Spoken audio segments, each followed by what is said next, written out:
Got the harness hooked up. Got the fuel injector harness laid down up in there.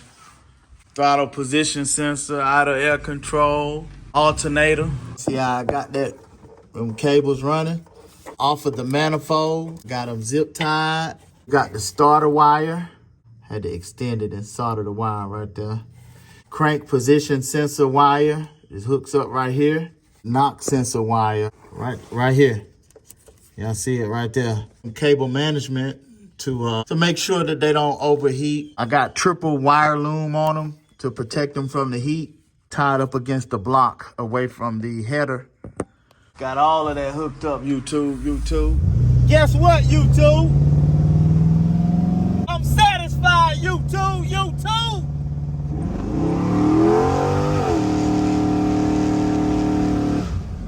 If you like LS swaps, if you like learning about LS swaps, if you have intentions on doing an LS swap, man, I got some good news for y'all, man. After watching this video, anybody gonna be able to wire up their own LS swap, YouTube. Guaranteed, no chaser. But what I need for y'all to do, for you to make sure you watch the whole video. I don't want you miss nothing, YouTube. Make sure you subscribe to the channel.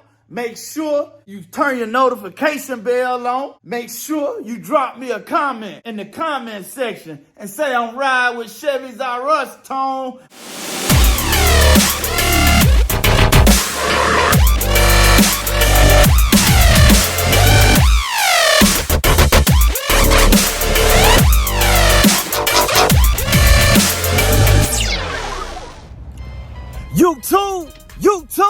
YouTube, this your boy, Tone, coming back at y'all one more again, YouTube, with another great video on Chevys R Us, man.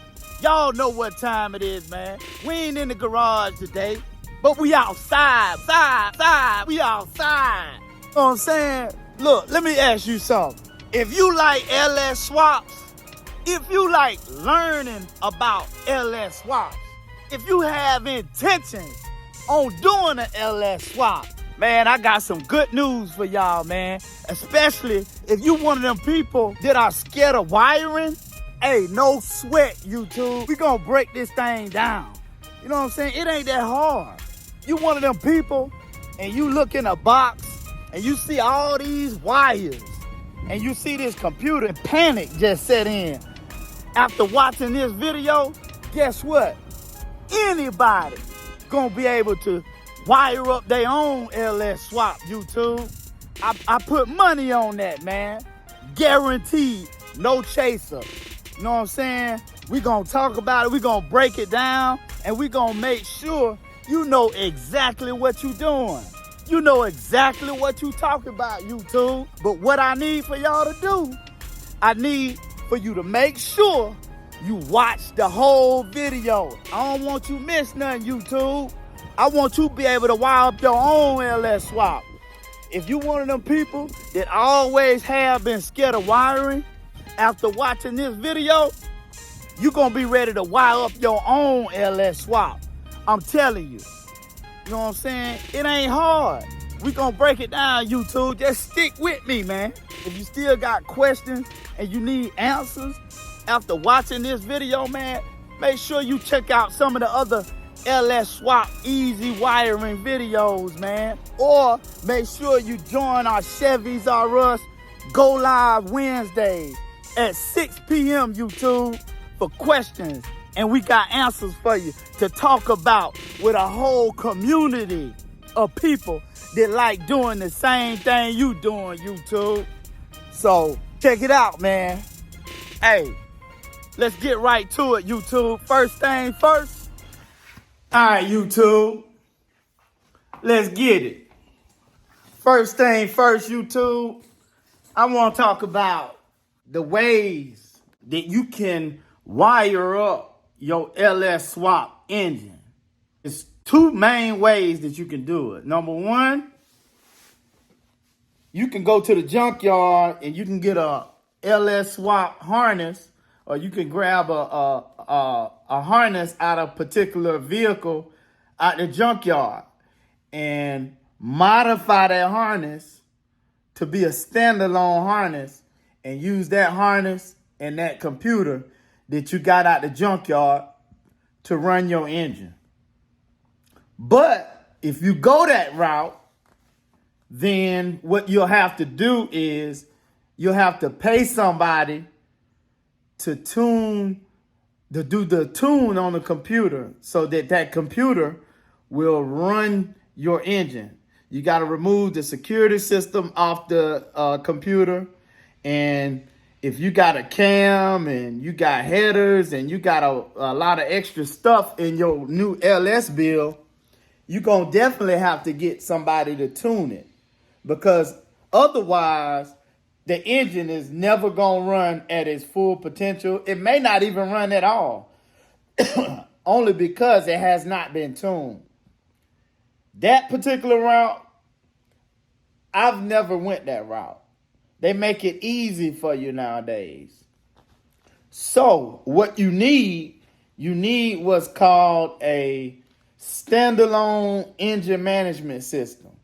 And they got multiple companies that make these systems for your LS swap. And what they consist of a wiring harness and a computer that will run your electronic fuel-injected engine, okay? And the harness that it comes with, it'll plug into every sensor on your engine. It just plug and play. And no sensor is made the same way. All the plugs are different. So it's straightforward. They're labeled and they're straightforward. It's labeled. You can't go wrong. So that is the preferred method that I used on the 72 convertible Impala LS3 swap. What you want to do is, no matter what system that you decide to go with, they make quite a few of them out there. There's a lot of companies making them. You got Phytech, which is the one that I have experience with, which is the one that I like using. You got Holley Terminator X, and you got a couple other companies out there that make standalone LS controllers that come with the computer and the wiring harness. And some of the applications come with the computer that will control your transmission as well. And that's one main reason why I like the Phytech setup, because the computer, it controls your engine and it controls your shift points on your 4L60E, 4L85E, 4L90, whatever electronic newer model transmission you have, it'll control it. And it'll also come with the wiring harness that plugs into your transmission as well. And so the easier way to go, the plug and play way to go, is buy a controller that comes with the computer and it comes with the wiring harness. So let me show you. As you all know, I got the Phytech Ultimate LSX ECU fuel injection. Y'all see that? Let me turn around right there. There it is. But this is where my computer is mounted.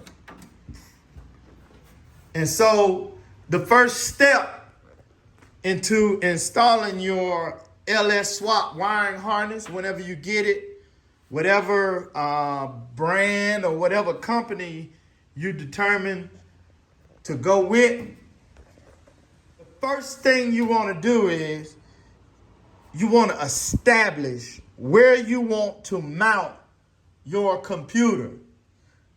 Wherever you want to mount the computer at, that's the first thing that you want to do.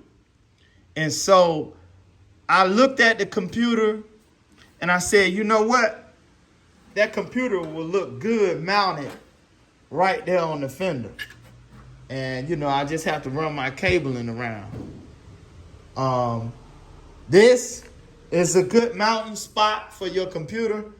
If whatever brand computer controller system that you decide to go with, if it's built ruggedly. And so I checked with the manufacturer, I checked with Phytech, and they told me that these were designed and engineered to be mounted inside the engine compartment or within the car. And so it was safe to mount the computer in the engine compartment. And so whatever manufacturer you go with, you want to check with them and make sure that you can mount it in the engine compartment before you do that. That's a good mounting location. Anywhere under the hood, as farther away from heat as possible. Another good mounting location for a ECM, if you remove this dash cap right here, if you remove this dash cap, you have not a compartment, but you got an area that actually down underneath here that will, you know, you can mount some electrical components, or it may be big enough to mount your ECM. I also see a lot of people mounting them in the glove compartment. They would actually do a little setup in the glove compartment and mount the computer under the glove compartment. So in order to really get started, the first thing you want to do is determine exactly where you want to mount your computer. Electronic control module or computer or brain, whatever you want to call it. The module that controls your LS engine. Okay? Determine that. That's the first step. So you know where you want to have it mounted. And so, you know, you can really go from there. I'm going to get to the next step in a minute. What I also want to say, if you're one of them people that are not comfortable with doing wiring, don't worry about that. I want you to stay tuned. I want you to stay with me. Because guess what? We're going to cover some stuff, man, that's going to make wiring a cinch. I don't care if you never wired before. Stay with me, YouTube, because I got some good information for you as well. I'm going to break some stuff down to you, and you're going to be great. You're going to be great. You're going to want to wire up stuff all the time. But anyway, the next thing that you need to do, let me show you. So we've established where our computer, brains, electronic control module, this controlling our LS engine is going to go. So I established the mounting location. That's the first and foremost thing. It's done. So now what I do is I take the bulk of the wiring harness that's going to plug into the brain, and I just plug it in. I sit this kind of holder where I'm going to mount it.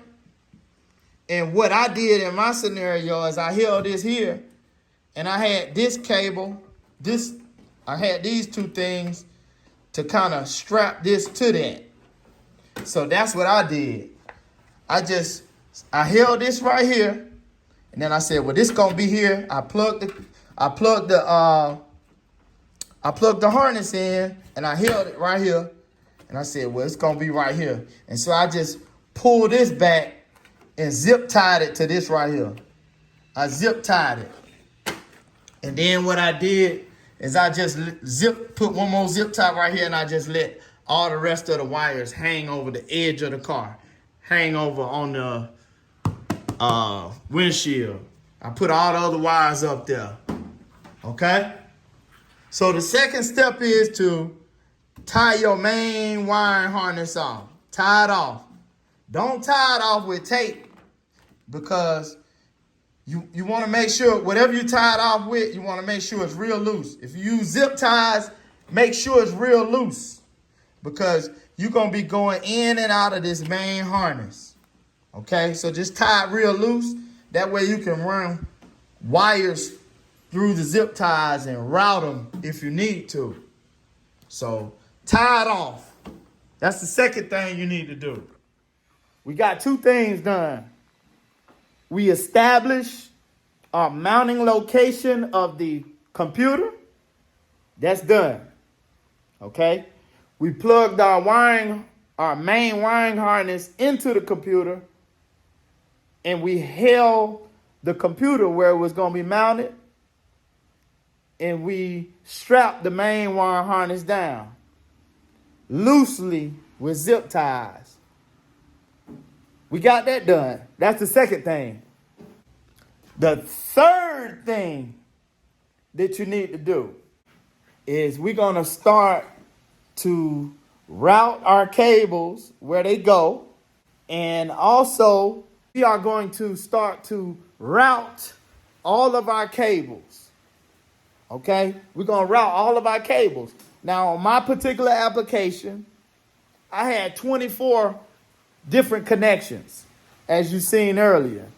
I had 24 connections to make. And so, YouTube, I know it looks like a lot, but let me tell you, man, you just got to slow down. You got to slow down, and you got to take your time to make sure you do it right. Don't become discouraged, because regardless of what it looked like now, I know it probably looked like a bunch of spaghetti, but guess what? What we going to do is we going to look on our paperwork. We're going to have a whole list of all of our connections. This going to come in your instruction manual, no matter what brand or what vendor you choose to go with. You're going to have the hookup. You're going to have the hookup and all your hookups that you need to do. You get your book, your instruction manual, and you get a pen. Okay? And you start at the top. Start on number 1. What is my first connection? Okay? Number 1, start at number 1. And 9 times out of 10, wherever that cable is going, it probably has a extension cable that plugs into it. I know on my particular setup, I have an extension harness for both of my O2 sensors, and I have a extension harness for my cam sensor. And then I also think I have I think those are all the extension harnesses. And what an extension harness is, it's just another harness that plugs into your main harness. That's all it is, YouTube. Ain't nothing to it. It's plug and play. I'm telling y'all, man. Y'all stay with me, YouTube. Stay with me, man. Hey, the next thing that we're going to talk about, man, we're going to talk about a couple of wires that you're going to have to hook up. And this is where the interesting part comes in at. Because if you've never done any wiring in an automobile, I still don't want you to worry about that. We're going to cover exactly what you need to do. So stay with me. You got pretty much about 4 or 5 wires that you got to connect from your controller system. Mandatory wires. Yeah, there are going to be some extra wires that you connect, but in order to crank and run your engine, it's only about 4 or 5 mandatory wires. First things first, for those of you that don't know, I want to talk to y'all a little bit about what it takes to get a device hooked up in an automobile, in a car wiring. Okay? You got 3 different kinds of wires. 3 different kinds of wires, YouTube. And I'm going to show you. And I need you to remember this. Write this down. The first wire is exactly what you see right there. a positive wire, which is indicated by a plus sign and is also indicated by the color red. As you see, the main battery terminal, all the cables that go to the battery positive terminal are red. And so that's a hot wire. It's called a positive. It's also called a hot wire. And let me see, I think that's it. A positive wire or a hot wire. Okay? And with hot wires, you got basically two different kinds of hot wires, y'all. You got a connection in the car that's always hot. Or what I mean when I say that, it always has power going to that wire. It always has power going to the wire. It's constantly hot. So what they call that is a constant 12 volt plus. Did y'all hear me? I'm going to say that again. A wire in a car that always have power going to it is called a constant 12 volt plus. That's what that is, because it has voltage to it constantly, whether the switch is on or whether the switch is off. That's the first kind of wire that I want to talk about in a car, YouTube. The second kind of wire that I want to talk about is called a 12 volt switched plus. And what that is, let me tell you what that is, YouTube. It's exactly what it sounds like. A 12 volt switched. And let me show you. Now, these are some wires. This is a wire that's coming from the electronic control module that I just showed y'all a second ago.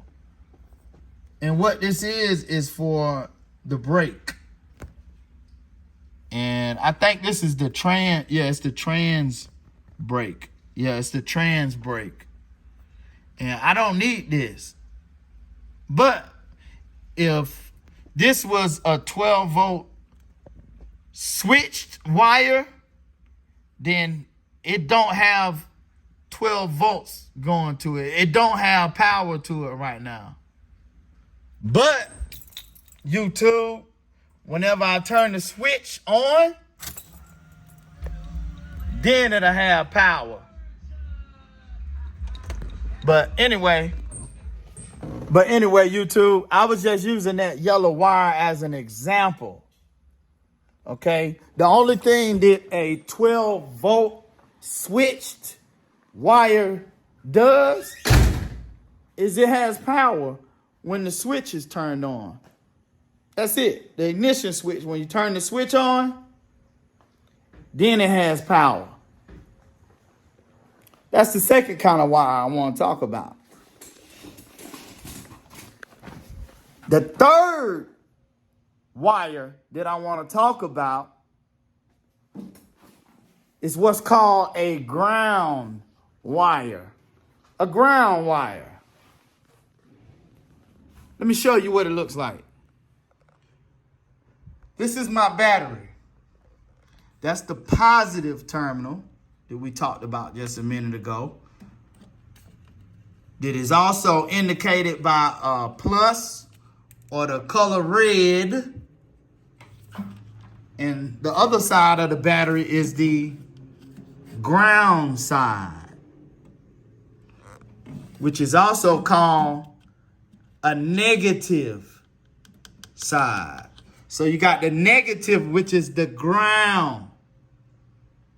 And the only thing that the ground side does is the ground, this connection, this black, which is indicated by this negative sign, and the black terminal. Grounds are commonly indicated by the color black in an automobile. Positive is indicated by red. Black is indicated, negative is indicated by black. But that's not always the case, YouTube. So always double check yourself. But this ground wire actually goes to my engine block. I don't know if you can see it or not, but this is the ground wire that right here, that it actually bolts to my engine block. That's what a ground does. A ground wire bolts to your engine block. It'll bolt to the engine block, and then also the ground, the negative, which is the same thing as the negative, the ground, black, that's bolted to the engine block, is also bolted to the chassis. It's also bolted to the body of the car. You see how that ground is bolted to the body of the car? Bam, right there. I also have grounds that you can't see that runs from the block of the engine to the frame of the car. You can't see that ground, but this is a ground. It's bolted to the engine block. Well, it's bolted to a intake bolt, but not an intake bolt, but I forgot what this plate is called, but it's bolted to the engine, and then it bolts to the radiator alternator. That's a ground wire. So a ground wire, only thing a ground wire does is it connects it to the negative side, but you can ground it on the body, you can ground it on the frame, you can ground it on the engine, because it's all connected. It's all connected. So those are the three main types of wires that you're going to have. So in your new LS Swap standalone controller system, you're going to have to hook a ground. You're going to have to hook a couple of grounds up, maybe 2 grounds. You're going to have to hook a 12-volt constant up, which basically is a wire connected directly to the positive side of the battery, or connected to somewhere in the fuse box that has a constant source of 12 volts. And then the third wire, which is the 12-volt switched wire, which is a wire that gets 12 volts when you cut the switch on. That's it. And then also you got your electronic fuel pump. And your electronic fuel pump is probably going to have 2 wires. It's going to be a wire that is grounded probably to your gas tank, because your gas tank is bolted to what? It's bolted to the body of the car. And so it's grounded. So you ground the wire. It's going to have a ground wire, and it's going to have a hot wire. And that hot wire is going to be a 12-volt hot wire that it gets its 12 volts from the LS controller or from the computer. It'll tell you. It'll have fuel pump plus. So you know that goes to your fuel pump. Other than that, YouTube, that's pretty much all you need to get your LS swap engine up and running, man. But, you know what I'm saying? I'm going to take you through cable management, man, and some things that you can do to prevent yourself from having problems in the future. One thing that I did is every connection is not going to be the right length. Some of your wires you're going to have to extend. Some of your wires you might have to cut because they are too long. So, within saying that, each connection that you have to cut or each connection that you have to make longer, you want to make sure that you solder each connection. And also, you want to make sure you use heat shrink for each connection. And you probably saying, you know what, I don't know what solder is. I don't know what heat shrink is. Let me tell you, man, it's not that hard. If you are not familiar with, I tell you what, click on that link in the top right corner and check out the fuel injector harness and the coil harness that we had to extend and then we had to shorten. We modified the harness to make it look better than factory, better than new, man. It looks really good. Check it out, YouTube. Matter of fact, let me show it to you right now. So what we did is these are the harnesses for the coil packs here. And I know you see the tape, this cloth tape on the harness. This is harness tape. And so basically the main harness, it has like 4 coils on this side. It has a plug that plugs into the main harness, like this right here. Like this would be one of the coil harnesses. So it runs off of this guy, comes over here and splits out into these 4. And so we had to shorten some and we had to lengthen some of them. And let me tell you, man, I'm just gonna tell you straight up, man. Hey, you need to make sure that you do everything it is that you need to do so that your connections don't come loose. And that don't include just twisting the wire together and putting some electrical tape on it. That makes your setup look sloppy.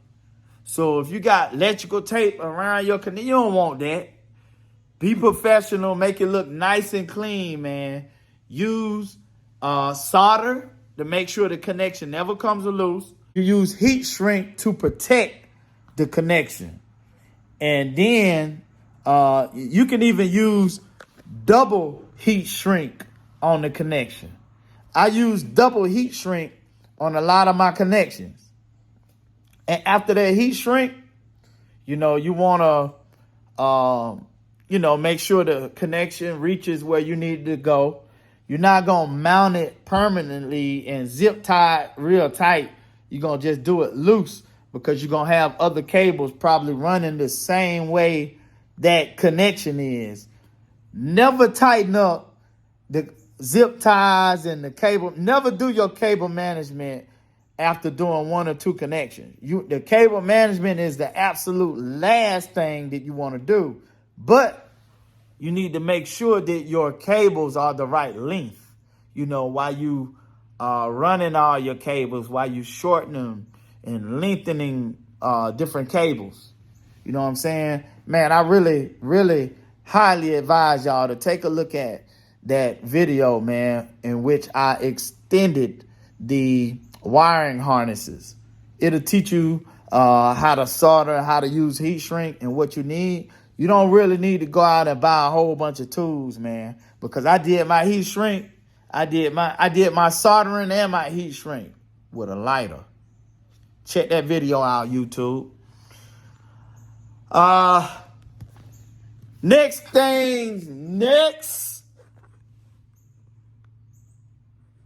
Once you get all of your cables, all of your connections hooked up, you got everything. You got all your harnesses extended. You got them shortened.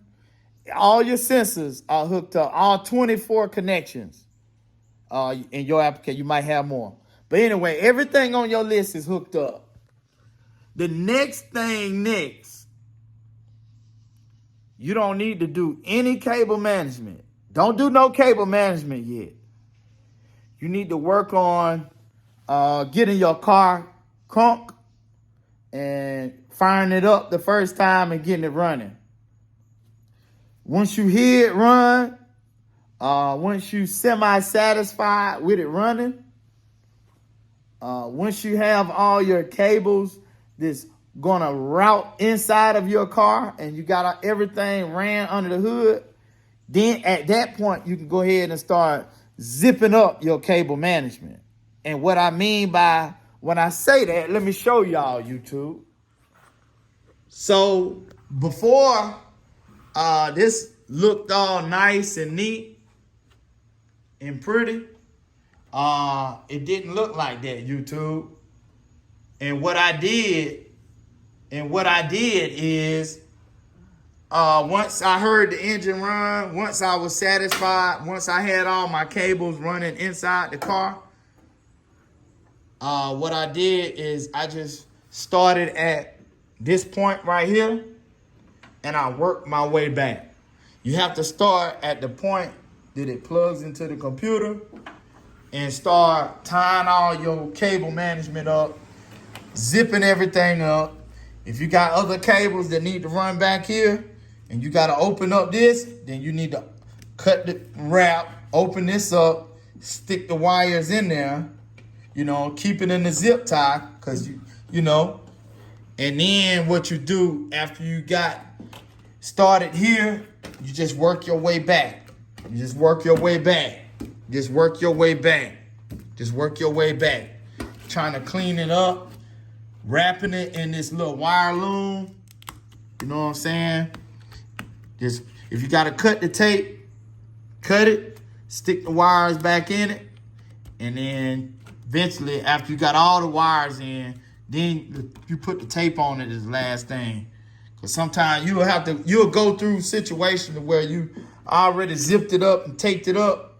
Then you got one more wire that got to run back down, and then you got to take it loose. You'll see what I'm talking about once you start doing it, YouTube. But before you know it, actually, man, I want y'all to check that video out. Clicking that link in the top right corner, man, and check out that video in which I did all of my cable management.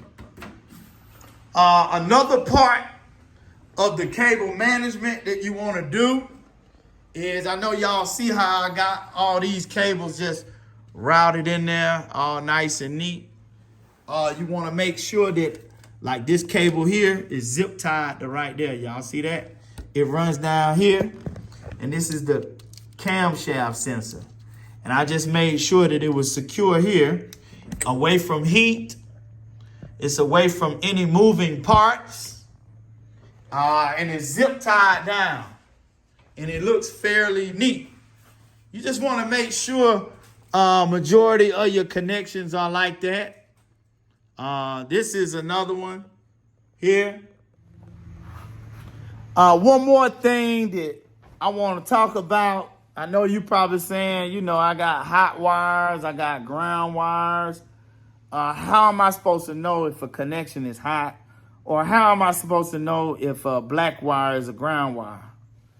Well, they make what's called a test light, and they also have what's called a multimeter. And the only thing the multimeter is, it has a red lead and it has a black lead. And you change it to 12 volts, DC, direct current, and you touch the red cable to the positive, and then you take the black one and touch it to the negative side of the battery. And you can look on that multimeter and see it reads 12 point whatever volts, or 13 volts, or 11 volts. It'll be close to 12 volts. So in order to test the wire to see if it's a ground, you got to make sure you have the red side, or the positive side, connected to a known positive wire, which is probably going to be the battery red side, direct to the battery. Then you can touch a wire to see if it's grounded. You can touch a wire, you can touch a screw, You could touch a part of the body and touch the frame and look on there and see it reads 12 volts. If it reads 12 volts, then the wire is grounded. If it don't, then the wire probably ain't grounded, or whatever bolt got paint on it or something preventing it from being grounded. And it's vice versa with the hot wire. You put the black side on a known good ground, then you take the red side and just take the little probe and just stick the wire so that it gets in there. If it's hot, if it's a constant, it's gonna be hot right away. It's gonna have 12 volts right away. If it's a switched 12 volt wire, it ain't gonna read 12 volts until you cut the switch on. Just simple as that, YouTube. I tell you what, man. If you still have questions after watching this video, if you still have questions after looking at some of my other videos in LS Swap Wiring Made Easy playlist, you could join my Go Live Wednesdays for questions and answers, not to talk about with just me. We have a whole community of people that enjoy doing the same thing that we are doing right now, that we are able to talk about our problems with. You know what I'm saying? We family, man. We stick together, YouTube. One person got a problem, everybody got a problem. Let's work through it. Let's work together. You know what I'm talking about? Hey, man, look, I'm telling you, these steps, man, anybody can wire up a LS engine, man. I'm putting that on everything, man. I want to take somebody from 0 to 10. You know what I'm saying? I tell you what, tap in the comments, man, if you never done LS swap wiring and you intend on doing it. Put that in the comments, YouTube. Talk to me. But anyway, YouTube, hey, if you like this video, don't forget, YouTube, we got many other videos that teach and teach us how to do a LS swap, saving you a lot of time, saving you from spending unnecessary money, YouTube. You know what I'm saying? Saving you the pain and the frustration and the extra labor hours that you have to go through. You know what I'm saying? We got a lot out there, YouTube. Don't forget, check out some of them other videos, LS swap tips and tricks. Click on that link in the top right corner, YouTube. Look here, man. This is a movement, y'all. Chevys R Us, man. Let me help you do your LS swap. It's just simple as that, man. Let me help y'all, YouTube. 72 convertible Impala.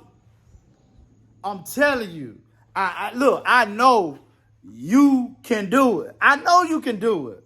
Hey, just stick with me now. Just stick with me. Make sure you subscribe to the channel. Make sure you turn your notification bell on. Make sure you drop me a comment in the comment section and say I'm riding with Chevys R Us, Tone. You too, you too.